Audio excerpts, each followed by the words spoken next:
Pagka umaga, maglalako muna ako, tapos sa gabi may klase ako, ganyan. Tapos yung kinikita ko, ibinibigay ko sa magulang ko para makatulong sa gamutan nila.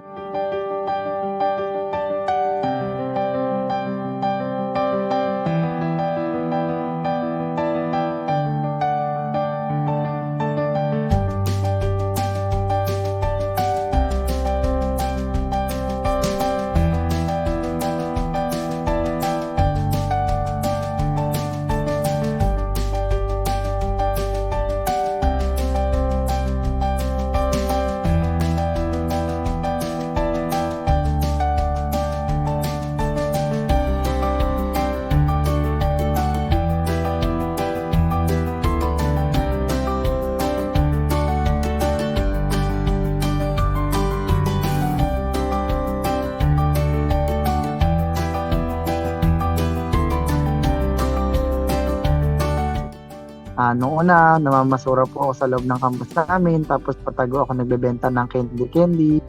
Hanggang dumating po sa punto na pinayagan na po akong magtinda. Basta makatapos ako ng pag-aaral ko, huwag pababayaan ng pag-aaral.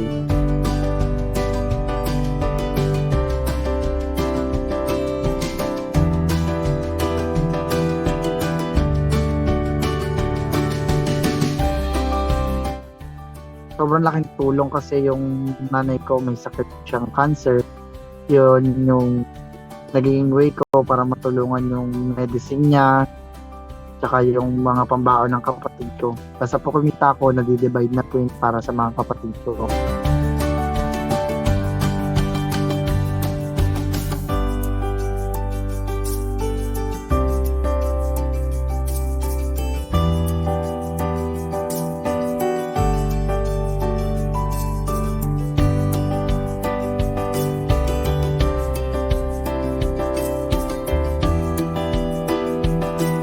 Kapag may pangarap ka, yung gagawin mo lahat.